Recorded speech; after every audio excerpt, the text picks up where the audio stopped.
Hello everybody, welcome to another end of the year video for the year 2019. My name is Nick. I'm Mike. And I'm Travis. And this time we're going to be taking more of a look back at 2019, kind of reflecting on some of the bigger events that we want to talk about, and looking over some of the games that got a lot of recognition for being fantastic games in the Game Awards and whatnot. So we got a lot of topics to talk about, so we're going to start with one. Before you start, can I throw out one little topic that I do want to say? Sure. In 2019 was the year that Pat came back to the GoldenDudez. So I think that's the biggest event all year. Is that when Matt came back too? I don't know. Matt was maybe on the border. We'll say that's when Matt came back too, on a lesser note. We've expanded. We have. We went from 3 to 5. Anyway, that's all I have to say. Next year is Jake's if you guys want to watch some League of Legends on Mondays, Pat got you covered. Anyway, so we do have a lot of topics to cover that happened in the year 2019. That's kind of cool that we did get a name change. We became the GoldenDudez, and I think that name is a lot more fitting, and is less likely to get us sued. So there's a couple of reasons we did that. But in terms of more bigger gaming topics, one of the ones that I want to start off with is Bethesda, and I know this might be one that you guys know where it's going, and Fallout 76. At the end of the year last year, we started to become more worried, because before that, Bethesda was the company that could pretty much do no wrong. And after seeing the route that they're going with Fallout 76, they became less and less consumer-friendly. They started selling convenience items, which they said wouldn't do in Fallout 76. They said the store was going to be all cosmetics and whatnot, and then they had a subscription pass for Fallout 76 as well, just for them to play on private servers. There's a lot of stuff Bethesda did, but basically this year, in terms from like a consumer standpoint and like just a gamer standpoint, Bethesda pretty much plummeted, which is something that I really don't think we could have predicted a couple of years ago. And I think probably the person this hurts the most was Mike, because Mike was probably the biggest Bethesda fan out of all of us. Is that true? Yeah, it broke my heart. Well, the early Xbox, or not early, yeah, I guess it was early Xbox 360, where it was like Oblivion and Fallout 3. Like those are two of my favorite games. They're both, if not my top 5, in my top 10 for sure. They're just amazing games, and Bethesda was the first video game company, maybe besides Nintendo, that like I followed, and I would look at the games they released, and I would just make sure that I buy all the games they released. I like the game Rage. The only reason I bought Rage was because it was a Bethesda related game. There's so many games that I bought just because of their name. And that's kind of changed now. Like, I don't just buy their games anymore, but kind of because what happened to Fallout 76. Like, yeah. I'm not even excited for their games coming out. Like, the new Elder Scrolls 6 that's going to come out in a couple years. Like, I'm not excited for it. I'm reserved now because now I'm curious, well, what's this going to be like, you know? So they kind of hurt me a little bit. No, I agree. It's kind of like, what's the catch at that point? Like, Bethesda's already kind of, and there's speculation maybe Bethesda wants to go public or anything or something like that on trying to make it sound more appealing. But they branched out into mobile games a lot more, and they've really kind of lost the huge following that Bethesda usually had. Before, Todd Howard was kind of seen as like an icon, as kind of like video game Jesus, and now it's kind of the opposite, where they're giving him crap because Todd Howard pretty much said, yeah, Fallout 76 was never meant to be a good game. It's like, don't say that. Like, don't try to hype up a game for such a long time and then just kind of shit the bed and say, oh, it wasn't meant to be good altogether. And you can count like the hackers who are taking people's inventories nowadays with like an easy exploit to just, there's no good signs for Bethesda. And the sad thing is that now there's not a ton of other good game companies that are really trustworthy in our eyes. Yeah. And so it is worth mentioning the fact that Bethesda kept going down instead of jumping back up like we were really hoping they would after the bad release. Because rush games are usually bad, but we've seen some other, and I hate to give it the benefit of the doubt because I never like it when games are rushed like this, but games like No Man's Sky had a huge 180 to bring people back to playing the game. And to an extent, I wanted Fallout 76 to be that way, but it didn't go that direction. Everything that could have should have been in the game that would make it more fun was put behind a paywall, and that did not help them out. Yeah, I have a question for you guys, and I'll answer it first so I can give you time to think. Travis, if you know too, what was your favorite Bethesda mishap with Fallout 76 this year? And I'll start with mine. I don't know why this is my favorite, but it's always the first one I think of, and that was the alcoholic beverage that they made. That looked so awesome. Nuka Dark Rum. Yeah, Nuka Dark Rum. It looked so cool, and even in my head, I was like, well, this game sucks, but it's kind of a cool collectible. Maybe I'll buy it. And then I saw all the shit, like, oh, it's like a plastic piece of crap. And I'm like, wow, they can't even get their alcohol correct. Like, what is going on? So that was my favorites of all the Bethesda ones. Oh, for mine, it's definitely got to be the trash bag. Sorry, the canvas bag that came with the collector's edition, and it came out just like this really shitty nylon material that people pretty much called a trash bag. And they're getting a lot of reports for false advertising because they advertised a real canvas bag.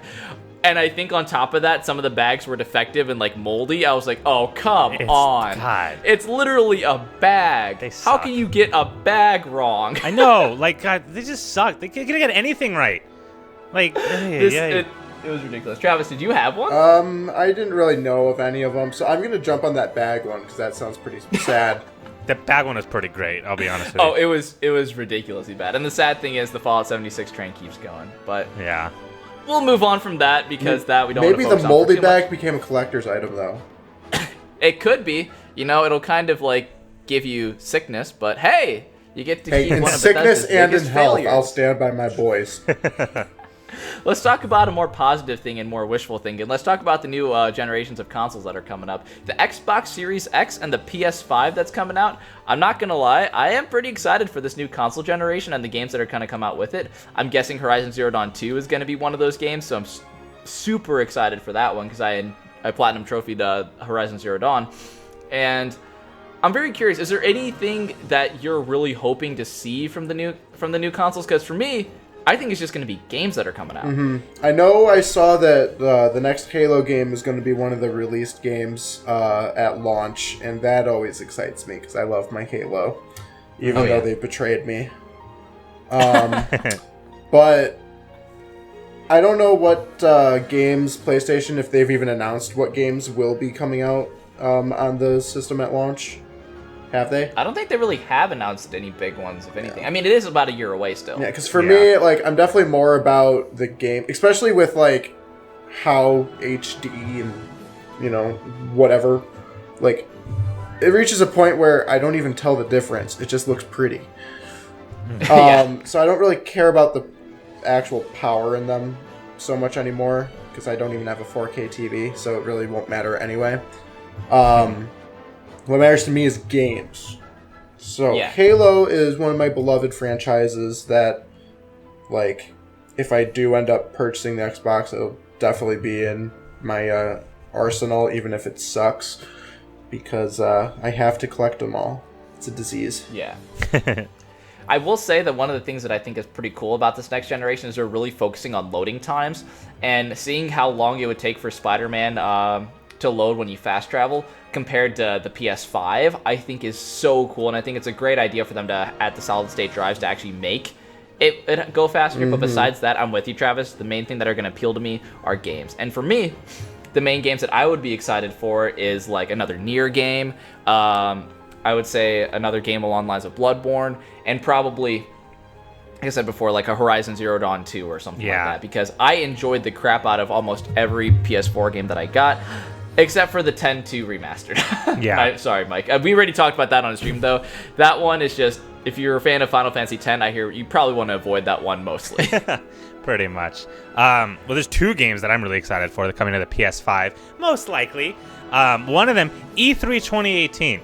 The coolest game was announced that I was so hyped for, and then it's just been utter silence since then, and it's been killing me. But now people are saying the silence has been because they're kind of waiting till PS5 comes out, and that is Ghost of Tsushima. That game I think that's supposed to be a PS4 game, but it might also, I don't know.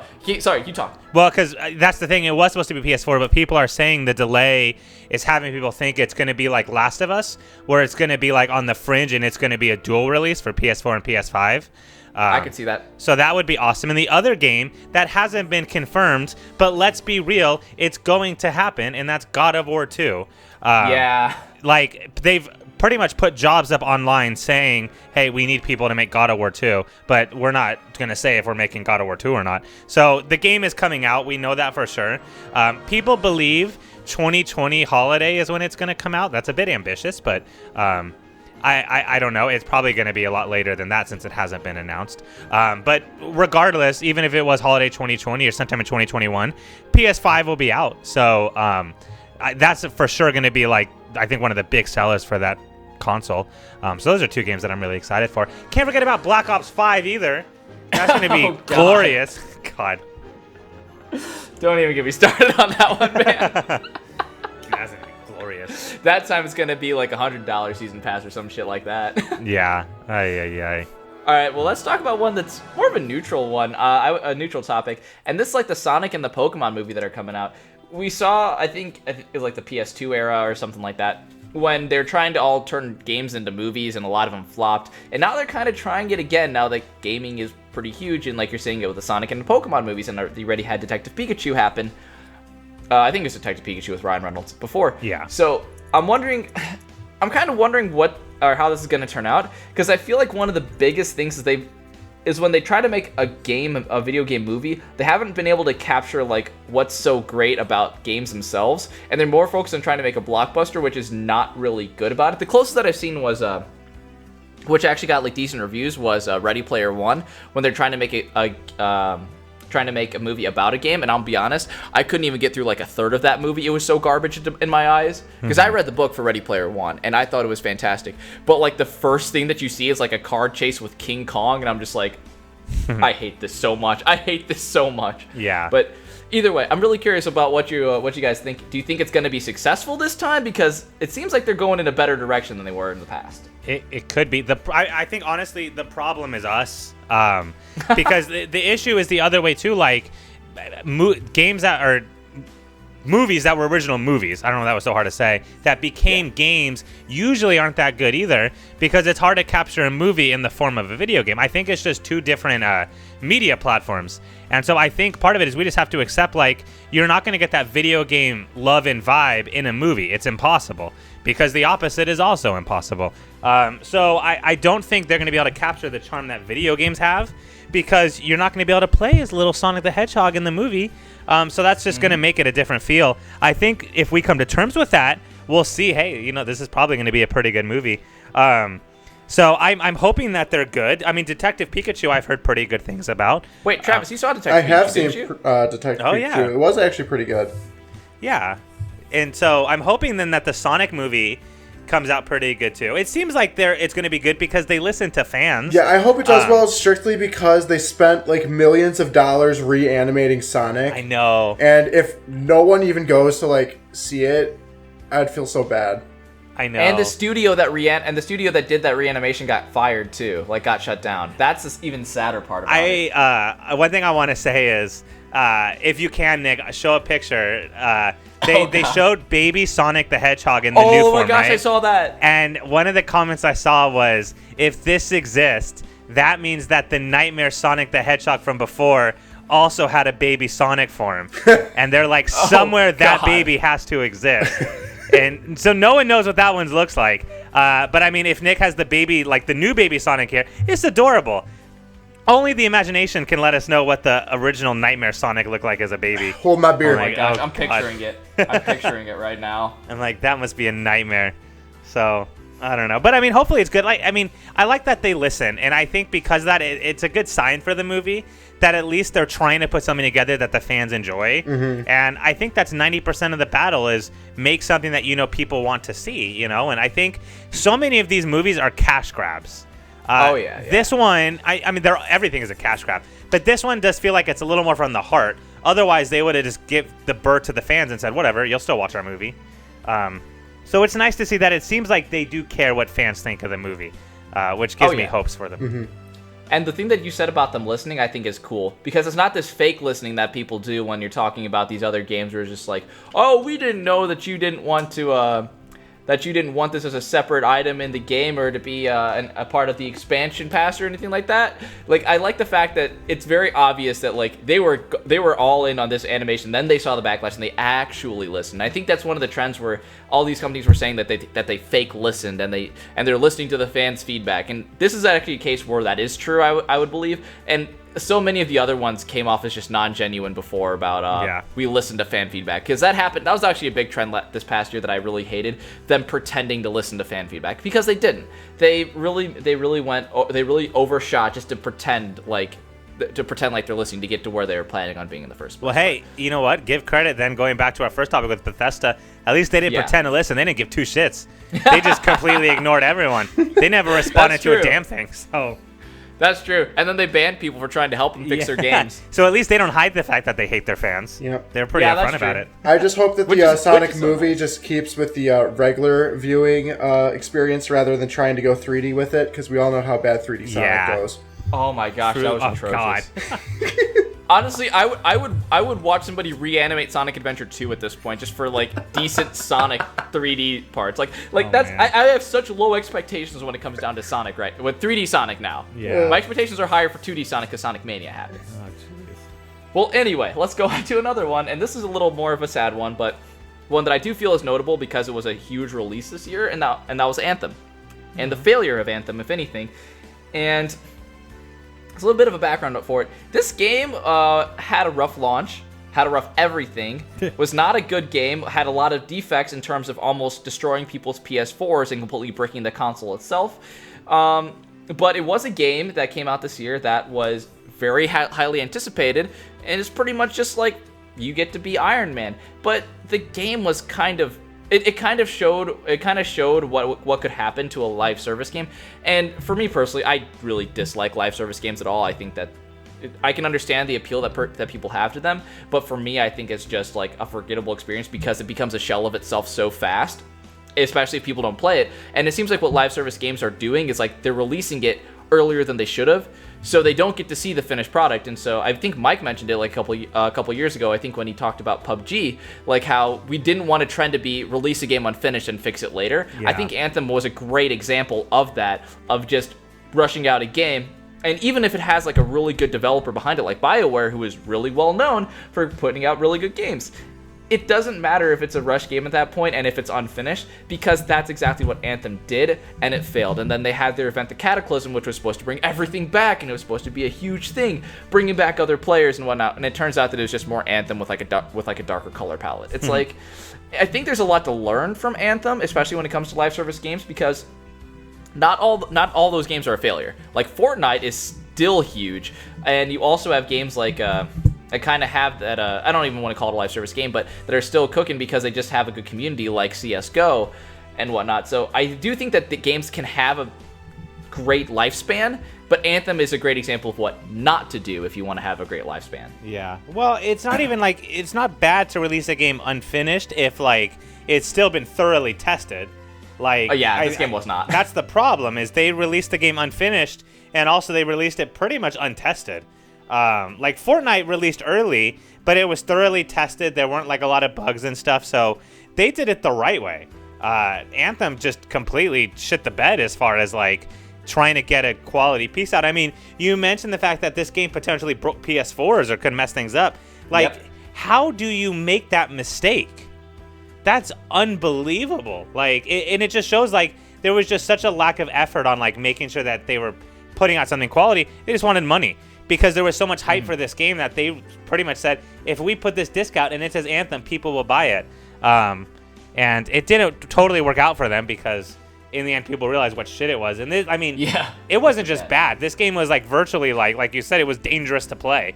So. Yeah, it could factory reset your console. That's not good. That's not a good thing at all. Yeah, so that didn't really help this company out too much in the long run.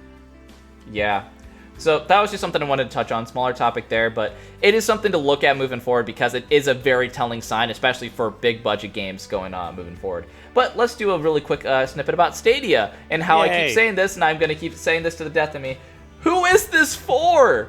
I don't get it. I just don't get it. According to all the YouTube ads that I keep seeing about it, it's for everyone, Nick. But it's not. Die-hard gamers want to have ownership of the games, want to be able to play with their friends and everything, and Stadia still has problems with people who don't have the infrastructure to do so. People who are casual fans, they have to rebuy games that are old enough, they have a rush version of Borderlands 3 on it. Like, I don't get it. Like, I can understand. Certain people I've heard good reviews about Stadia for people who have the internet that can handle it, and who like the features that it has. But as of right now, I think that Stadia is one of the biggest ripoffs in gaming overall, because you're still paying full price for the game and for the games that you've already played before, and these games aren't fantastic games. Like Destiny 2, a $3 value for a game that you're paying on like an actual decent price for it. It's like, and it boggles my mind that because the game ownership is such a big deal, why, like, I'm so confused by Stadia. Everything about Stadia just confuses me, and until it gets like a Netflix kind of adoption, like for its subscribers, like where you have like a giant library of games that you can play, I don't see how Stadia is going to survive, especially with how competitive these games are. Yeah. And I mean, like, going back, like, honestly, like, the more I think about it, like, Google Stadia, I don't even think it's necessarily, like, a bad product. But to that same end, it would be like if I made a amazing console that was great graphics, but the only game it could play was Assassin's Creed 2. Like, okay, I made something really awesome, but it's useless and worthless. That's kind of what Google Stadia is. Like, it doesn't seem like it's the worst thing in the world, but what's the point? It does nothing new. It brings nothing new to the table. And I'll tell you what, you want to know who that target audience is? It's kids that tell their moms and dads or grandparents, like, I wanted video games for Christmas. And they go to the store and they see Google Stadia. They're like, oh, that was kind of fun. Let me buy this for my kid. And then they just ruin their kid's fucking Christmas. That's the audience for this game. They just see it as like, oh, you need internet for this? No, it just says play games. Yeah. Play games with your friends. Yeah. Like, ay. Which that does make sense, but again, the way it's priced, like it's consoles will be cheaper in the long run with how much that you have to pay on a yearly basis. Never mind, but I get so confused when I talk to Stadia because I just don't get it, and maybe it's just not for me, but I just don't get it. But that's just one thing I want to talk about because Stadia did happen this year at least, and this is something I'm going to be looking at moving forward. Because hey, maybe it'll get some exclusives because exclusives sell platforms. And that could be a way that Stadia gets incentivized a little more. But right now, it's clear that Google has not focused on the games, and you need to focus on games, especially when you're coming out with a platform like this. Right. Yeah. And that seems. But anyway, a fun exclusive they can come out with is it'll take all of your Google history stuff and figure out who all your friends are, and then you get to just see the history of all of your friends, and you get to guess who actually did it. Oh man! Oh gosh, the Google history. God. You guys will see a lot of Reddit on mine. Yeah, and then it'll be titled "History in the Making." That would be fun. That'd be really fun, actually. It's kind of unique. Doesn't it sound like a Jackbox game? It does. It really does. Travis, you think you gave them a good idea if they ever see this? But that'd be a lot of anxiety. Listening right now. Well, that'd be awful because someone's gonna have a search like horse porn. And then we're gonna be like, it was probably Matt. I typed it on accident, I swear. It was just a joke. My brother took my computer and. Oh God, that'd be awful. Oh my gosh. Well, anyway, let's move on from that. Let's talk about the Epic Game Store just for a little bit because it did happen, and it is a rival to Steam now. Pissed off a lot of people with some exclusivity deals, even though we were just talking about how exclusives do drive consoles. I am curious, do you guys have any predictions on like the future of the Epic Game Store when compared to Steam? I think Steam still has its die-hard loyal followers, but I mean, we haven't heard Epic Game Store being talked about in a while, and I'm wondering, do you think it's just gonna exist as like the younger brother of Steam, or do you think it actually might build itself up? Because if anybody has the ability to challenge Steam and the empire that it has, Epic can. Yeah, but Epic won't, I don't think. Yeah, Steam is too established. Yeah. Like, everything is Steam, and, like, I know CJ and I, when we got Borderlands 3, we would have preferred it on the computer, but we didn't want Epic games, so we just got it on the PlayStation. And then, once it eventually goes on Steam, we might get it again on Steam and replay it together, but... Mm-hmm. I don't think Epic Games will ever... already has its followers. Exactly. Like, Steam has all of the history. Like, if you go on my computer, you'll see my Steam account is absurdly high amount of games. Right. Well, and that's the thing. I think it's different than, like Netflix. It seems like it's gone a little bit lower because of Hulu and Disney+. But I think the reason Netflix has fallen is because you don't buy the movies. Like, you can't just move off of Steam to Epic Game Store because...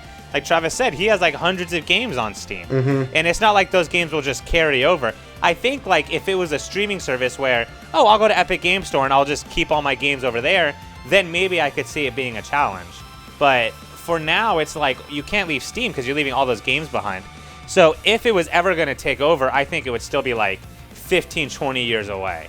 Like, I don't think Steam is being conquered anytime in the next decade or so.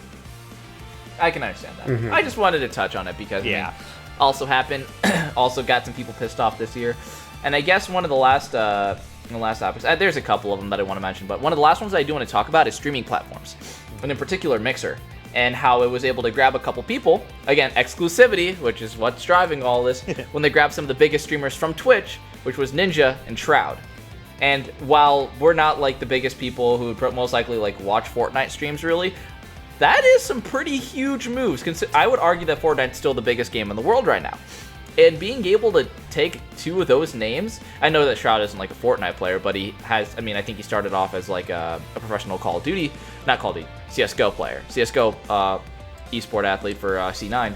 But those are some big acquisitions for a different platform. And I'm curious, I don't think it's going to happen, especially not next year for sure, but I am curious because I know that YouTube Gaming is also trying to get its relevancy up as well. But streaming platforms like Twitch and Mixer and YouTube Gaming have started to sign exclusive people for it. Even you have like Zero, the best player in Smash 4 for Super Smash Brothers, actually signed with Facebook Gaming or Facebook whatnot, and that just they're actually nabbing up streamers now. Which for one, I think it's good for the streamers because they're guaranteed money out of it instead of like how much views can fluctuate in subscribers.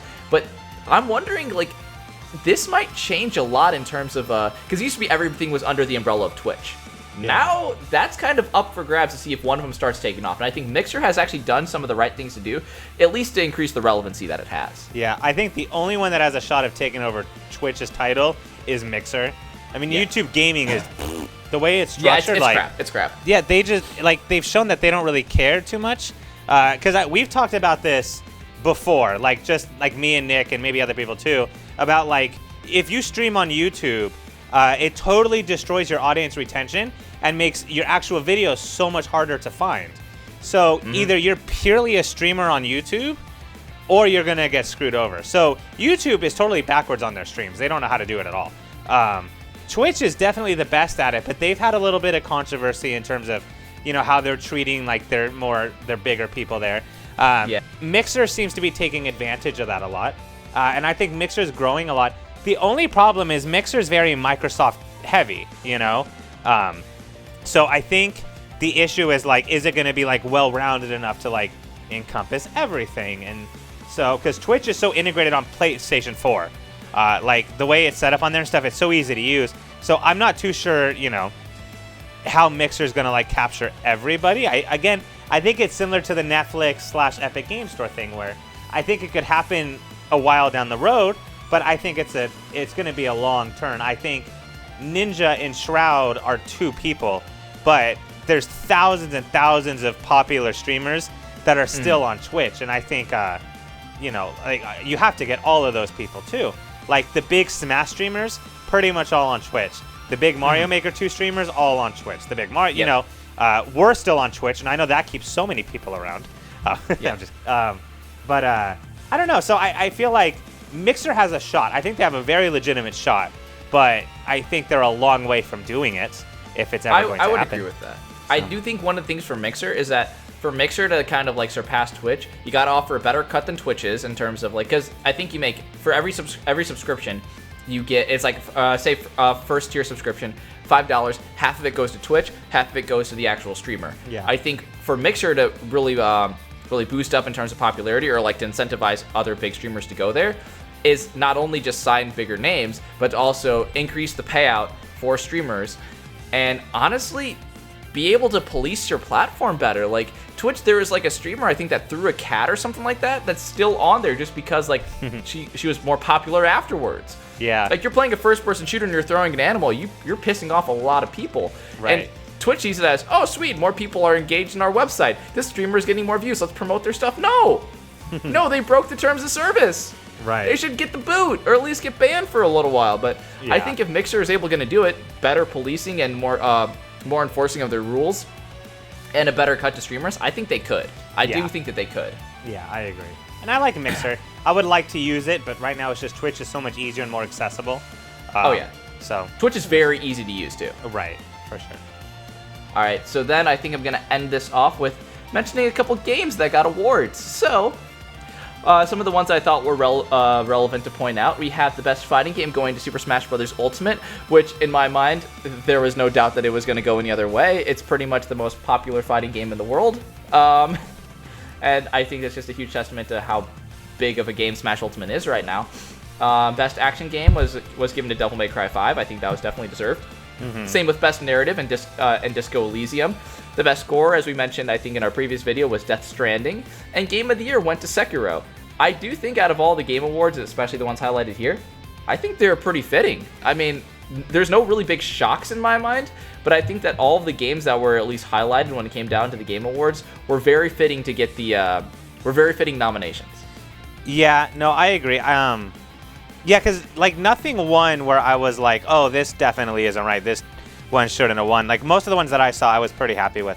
I mean, like you said, like Smash Ultimate, like obviously was gonna win because not only is it great, but there was no other like good fighting games that really came out this year, as far as I remember at least. And so no, I agree with you. So that was kind of a big thing.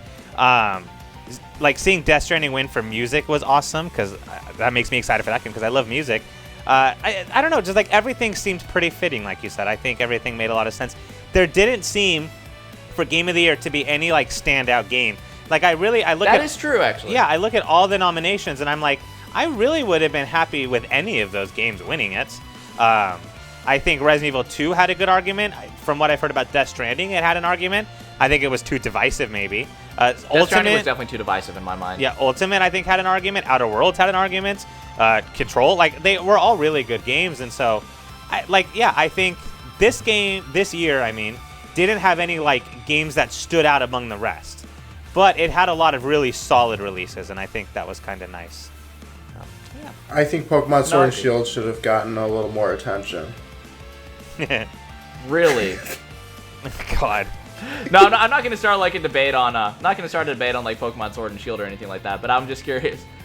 I do think that like Pokemon Sword and Shield should have actually gotten at least some nomination. I know that it was extremely divisive, and we've talked about it already. But I do think in terms of just enjoyment and like how big of a series how big of a franchise Pokemon is.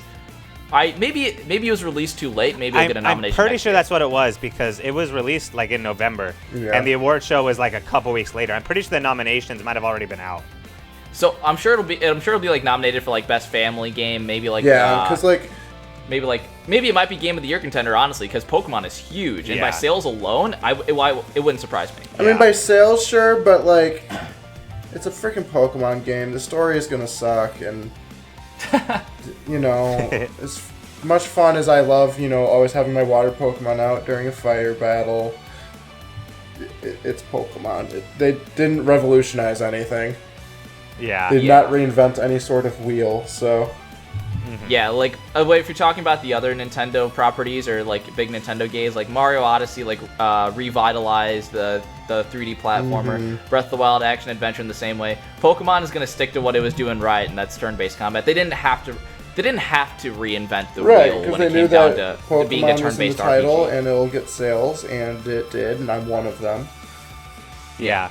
I think, and the people and everybody who's played the game, especially some of my family members who played the game, have been enjoying it. So at the end of the day, it's given a lot of people enjoyment. So I think that should be the bottom line, especially when it comes down to games as divisive as this one, because it pissed off a lot of people. I think two big things: Disco Elysium winning for best RPG was awesome to see. I've heard a little bit about that game, but I never got the chance to play it. It's definitely on my list now of games I want to try out because I've mentioned it before, I love RPGs. And seeing as this was, because all the other four I've played. I haven't played Iceborne yet, but I played the original Monster Hunter World. And the other three I've pretty much beaten. I mean, Final Fantasy XIV I put hours and hours into, and Kingdom Hearts 3 and Outer Worlds I've beaten. So Disco Elysium beating all those games is like a red flag. Like, I need to try this game out. The other thing, Nick, I wanted to ask you is how do you feel about Fire Emblem Three Houses winning for Best Strategy Game of the Year? It's deserving of it. I have my gripes with the game, obviously, being such a huge Fire Emblem nerd. At the core of it, though, I'm not one of the people... So just as a very quick thing, I'm actually going to be focusing more on Fire Emblem Three Houses later on down the road, but it was a disappointment of a game to me, but not for the reasons why you think it is. I'm not going to try to make the case that it's a bad Fire Emblem game or that it's like a bad just game overall. It's a fantastic game. It's a really great installment to the Fire Emblem series. Both of those things could not be more true in my eyes. Nice. It's so for the best strategy game, and honestly, I think it should have gotten some recognition at the Game Awards, but I wouldn't rank this in like my top half of Fire Emblem games that I've played. Yeah. Like it's very weird to say. This Fire Emblem game rubbed me the wrong way, not because it's a bad game, but because of how Fire Emblem used to incentivize me as a player. Right. So this game is deserving of every award, and especially best strategy game, because it did have some nice elements of that.